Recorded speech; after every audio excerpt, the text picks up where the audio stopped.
Hey, welcome to another Raid Shadow Legends video. I'm Wood.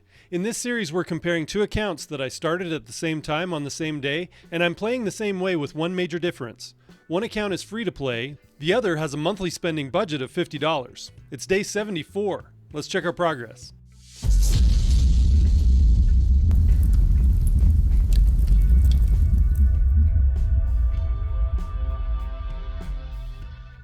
Here's the free-to-play account today. I'm just going to go over a little bit of the progress that we've had on the Fusion, mostly just that. So you can see it's daily login rewards. You can see it's day 74. We got a 5-star banner for day 74. For day 75 tomorrow, we're getting a legendary tome, so that's great news. We can use plenty of those because on this account we are lucky enough to have a Rotos. Yeah, he needs 2 more books, and I'd really like to have this cooldown on the Fated Destruction, but I want the extra damage on the A1 also. I mean, I think he's going to be in almost everywhere that we play for a long time. I do want to book Chronicler Adeline now that I've really worked with her quite a bit, and she's really good, and with the 5-star blessing, that makes her even better. So I think I will book the Chronicler Adeline. So next CVC, we'll probably do that. We have a CVC coming up on Monday or Tuesday. For me, it's Tuesday when it happens. As you can see here, we've been doing really well. We've gotten super lucky. We've got a mythical, we've got a Frolny. He's my main arena nuker, and then we pulled a Stagnite, like with first few shards that I pulled on the account just to get a couple of champions to work with. Pulled a Stagnite. We went with Taragi as our starter epic. The free deals that you get when you start, and I've been able to 6-star an Armiger. He's helped with turn meter, and I pulled a Seer, and Padma was my first Void Shard. So just taking stock with what I've had for the free-to-play account, this Lady Quillen is part of the Mikage fusion. She was part of a Prism summon, and it was funny, that same weekend, that same day, I pulled a Lady Quillen on both the free-to-play and the budget account.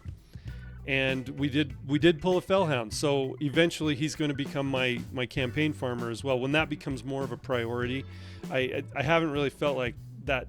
I haven't really felt like pushing him to that point yet. But yeah, we pulled a Mausoleum Mage on the Progressive Chance event. I think that was last weekend, and then an Ambassador Lethalin. We got him too. So Rearguard Sergeant is good. Cornelia we pulled yesterday. That's really nice. Also, Miscreated Monster. I mean, we've got some really great epics to work with.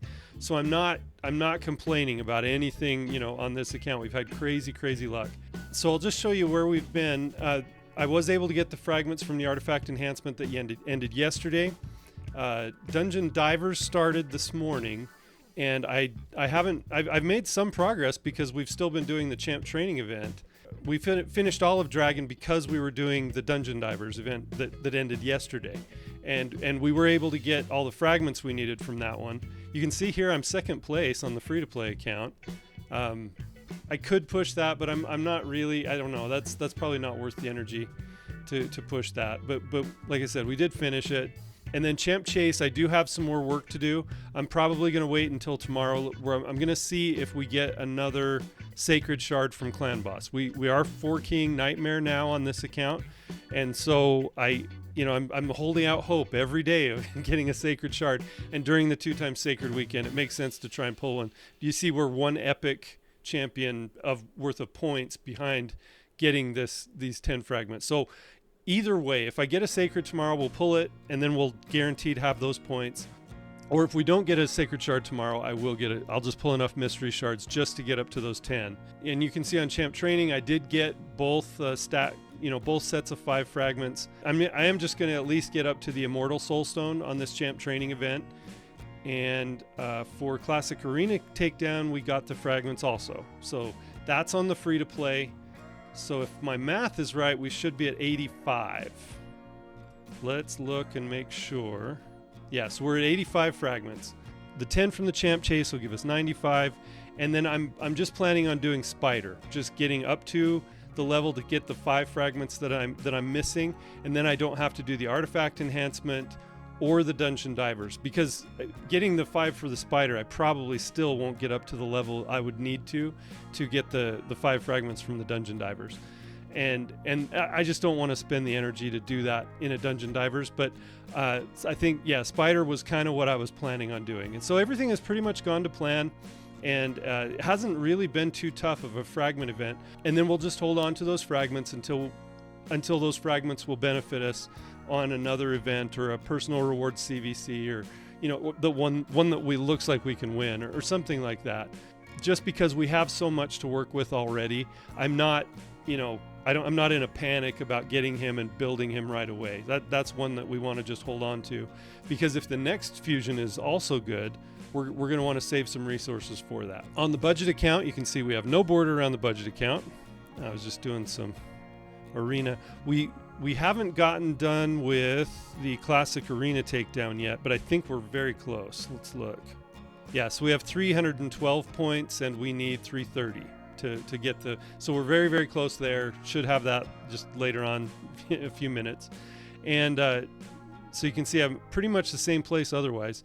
Champ Chase, I don't think I have quite as many points. Yeah, I'm about 250 points behind the free-to-play. We didn't have as many sacreds to open on the budget as we did the free-to-play, so I am a little bit behind on points. So I've got about 507 points to make up.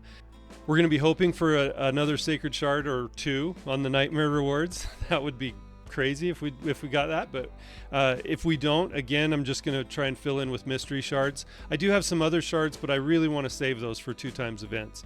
And then dragon, same thing here. We were able to get done with the dragon tournament. Again, second place. We're in second place on this one also. Little closer. I might be able to sneak up and snipe that one, but this is probably somebody who knows, and is going to be watching. So we'll see if that works out. I'm not too sure. You never know really with the relentless gear if it's going to be worth it or not. I've pushed a lot of those tournaments, and expended resources that I probably shouldn't have spent to be able to win those tournaments, and then all of the gear was terrible, and so then I just ended up selling it for anyway. So it's probably not worth it to do that, but every once in a while, like if it's close and it's not going to cost you too much, it's probably worth watching, but I don't usually do it. Champ training tournament, I was able to get the Immortal Soulstone again, and I've sort of backed off of that, and we should be at 80. Or once I get the 5 for the Classic Arena takedown, that'll give us 85, and then the 10 points, I should be able to finish the champion chase tomorrow. So that'll give us the 95, and then same thing on this account. We'll be doing the Spider tournament. We'll be getting the 5 that we need, and then we'll have the 100 fragments for that, and I'll be avoiding. So the plan has been exactly the same on both the budget and the free-to-play. And then, I just thought I'd show again yesterday what we got on our shard pulls. So the Kymar came out of the second prism that we opened, and then a few shards later we got a Zavia. Or no, it was actually the next shard. The first sacred shard that we opened, we got a Zavia. So Zavia is actually, Zavia is kind of an underrated nuker. She hits really hard on her AoE, and it has a block revive, and Kymar is just Kymar. Kymar is so good. I've been very, very lucky now.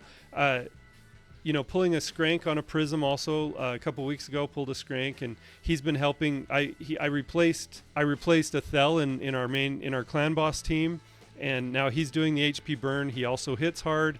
He has War Master. He's just been fantastic. And I really like Fenshi too. I think Fenshi, I've heard people talk about using Fenshi and stuff. And when I would read his kit, I was like, well, maybe, but I never built him on my main account.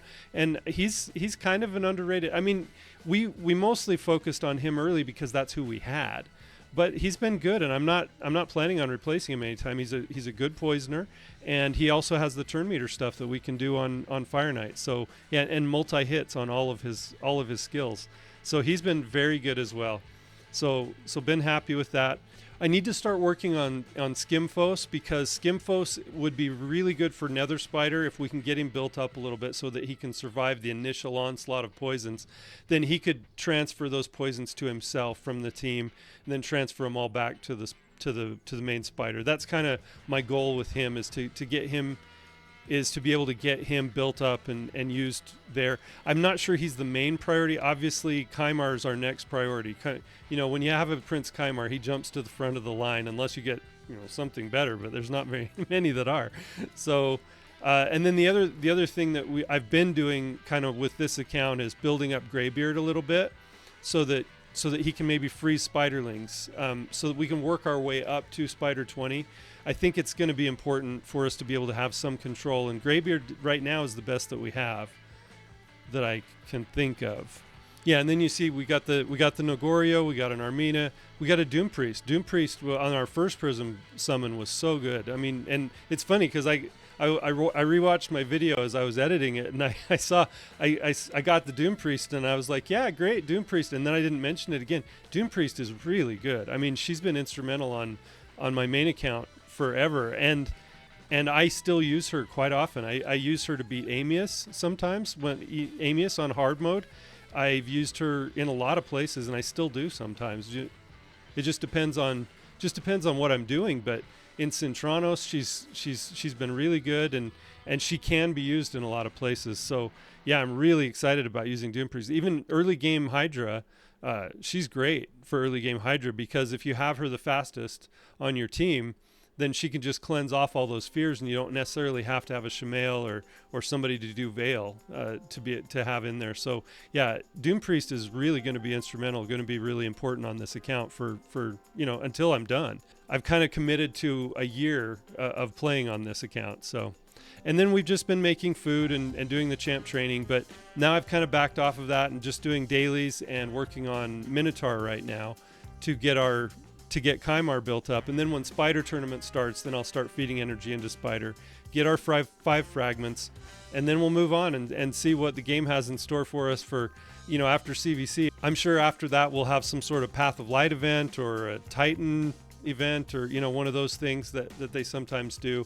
And I'm thinking maybe they'll have Packmaster Blessing in there, but I don't know that we'll be able to go for that. We're pretty spent as far as resources go. We took 2 accounts that were barely 2 months old, and we're able to do fragment summon, and it wasn't the most difficult fragment summon that I've seen, but we were able to get it done. But we might have to build up some more resources first. I'd like to be one keying Ultra Nightmare, and to be able to build up resources more quickly than we have been able to. So I don't know that we'll be able to do anything like that. Plus, I would like to build up some more resources in the meantime between now and the next fusion, whatever it may be. If it is something really good that's going to look like, something that's kind of a must-have, I want both accounts to be able to be prepared to go for them. So we might back off a little bit and be a little more cautious, in the next couple of weeks until we see what that's going to be. And I had a question the other day on how to build Kymar. I was going to address it yesterday in the shard pull video, and for some reason I just didn't do it. And then I pulled a Kymar, so I thought, hey, I might as well talk about it now. If you're building a Kymar, the question that was asked was about building Kymar for Arena.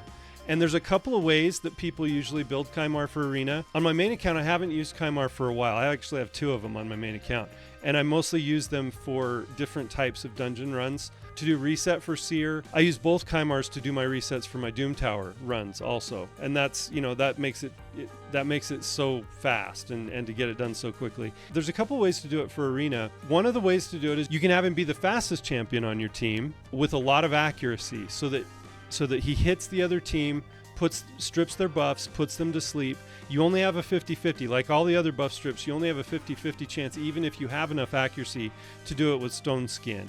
And so that can be kind of a problem sometimes. But for just regular buffs, and especially early game, that is something that can be done. He has an excellent speed aura for Arena. It's 30%. That's one of the best Arena speed auras in the game.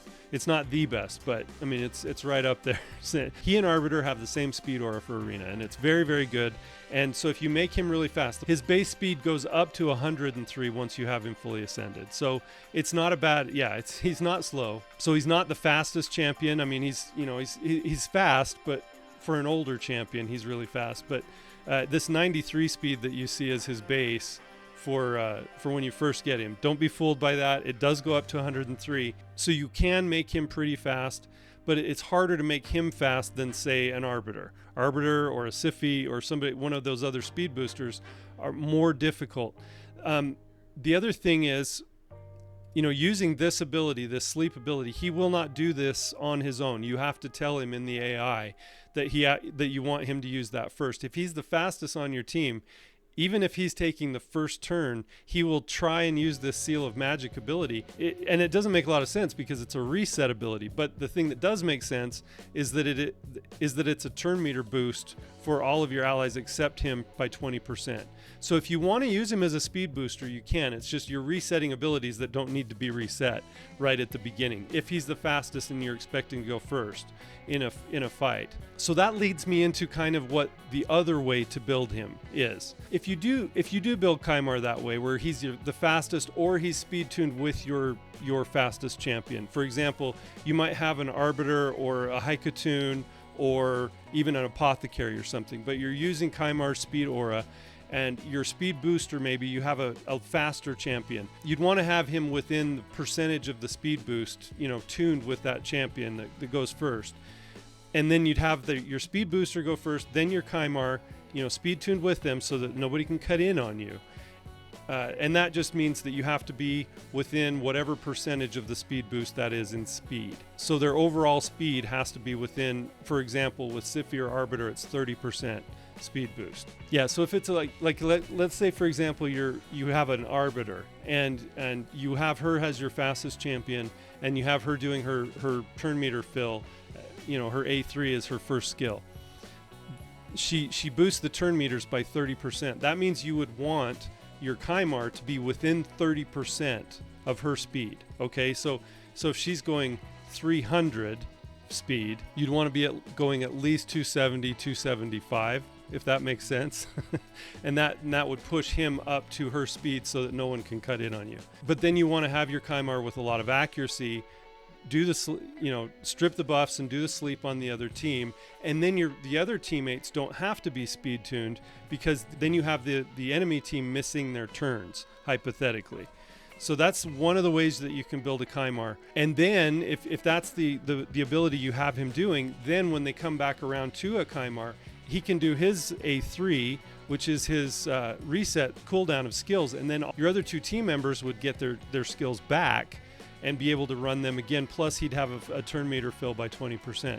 You can also use him as a second turn meter fill, if that's something that you want to do. That's not what people normally do, but it's, it can be done. And then by that time, if you are faster and you have everything speed tuned, he can be really powerful. The problem is with Stone Skin, like I said, you're only a 50-50 chance of stripping that. And then if you run into resistance or if Kymar gets resisted, there's always a 3% chance of getting resisted. So things like that can happen too. Plus he's weak affinity to force champions. So if you're going up against, let's say a Candrafon or a Lazarius, there's some crazy new mythicals that are force champions also, or a Harima. There's a lot of really popular force champions that are being used right now in Arena. So he's weak affinity to them, so you may get a weak hit and then you're not stripping anything. So those are some of the kind of the pitfalls of using Kymar, and I think that's kind of why he has fallen out of favor a little, because he has to hit to do that buff strip and sleep. Okay, so the other way of building Kymar, and this is the way I'm seeing more often now, is that you build him a little bit slower. He's not super fast on your team, but you build everybody in Stone Skin, build him a little bit slower with a lot of resistance, like a ton of resistance. And then you don't have to put any resistance on the rest of your team, because what happens is if you're going up against a cooldown reset champion like a Yumiko or a Warlord, your team gets hit. Kymar's still the fastest on your team, but just you're not building him super fast. He's still the fastest on the team. What he does is he'll run this ability first. If Kymar resists that cooldown increase that Yumiko or Warlord can do, then he can reset all the skills on your team, and then they can still do all their skills in order. So that's kind of the way I've been seeing him used in Arena recently. But if you can't put enough resistance on him, you're kind of wasting your time. And it's a lot of resistance. It depends entirely on where you are in the game, like what level you're playing at. If you're up in Platinum Arena, the numbers are crazy. You've got to be up around 1,000 resistance or something. It's insane. It's not something I'm capable of putting on my main account, and I've been playing for 3.5 years. So if you're earlier game than that, and you can resist what they're doing to you now, if you're playing gold 1, 2, 3, 4, and you're facing teams that aren't, in live arena or something that don't have too much accuracy, then you can maybe build enough resistance on him to be able to reset the cooldowns of your teammates. But it has to be a pretty well planned team. They almost always have to all have stone skin. And now with some of the things like bombs becoming more popular and some of the players doing strategies with HP burn on stone skin that gets rid of it, there's a lot of things like that make it difficult as well. But I just thought I'd mention a couple of those things about Kymar, about way to build Kymar. If you have another way, to build Kymar for arena, I know there's a lot of other things you can do with Kymar. That's why he's so good. He's so versatile. And I mean, you can build him for damage to do dungeons, there's so many things that you can do with him. A lot of the really good Fire Knight hard teams have a Kymar in them. So he can be excellent almost anywhere in the game. The question that I had in the comments was specifically about arena, so I just thought I'd talk about that a little bit. If you can think of an alternative way to build a Kymar for arena, or if you know about a strategy that works well for that, or if maybe I didn't explain something very well and it needs clarification, please put that in the comments. I will be pulling some more shards tomorrow. I don't know if they'll be sacreds. If it's just mysteries, I'm not going to waste my time or yours. But if I do get any sacreds from Clan Boss tomorrow, I'll at least record that, and just so we see how we do. We're going to be able to finish the fragments for Packmaster just fine, and we're going to be able to skip the last 2 events just like we planned. I love it when a plan comes together, just like I'm sure you do. Oh, and one more thing I just wanted to ask. I got so into the shard pulls the other day. I didn't ask you to put in the comments, what did you do? Are you doing the fusion? And if so, did you pull shards, and did you get anything good? I felt remiss in not asking, and so I thought I would just throw it out there and ask what you guys got, or how your fragment summon is going. Is everything going according to your plan? If you've made it this far in the video, thank you again. And yeah, please put in the comments what you pulled on the shard pull. If you have any comments about a Kymar build for arena, or any other ways that you might be using a Prince Kymar that maybe people haven't really thought of. If you've got a creative idea, I'd love to hear about it. But that's all I had for today. Hopefully we'll talk soon. I've been Wood, and I appreciate you.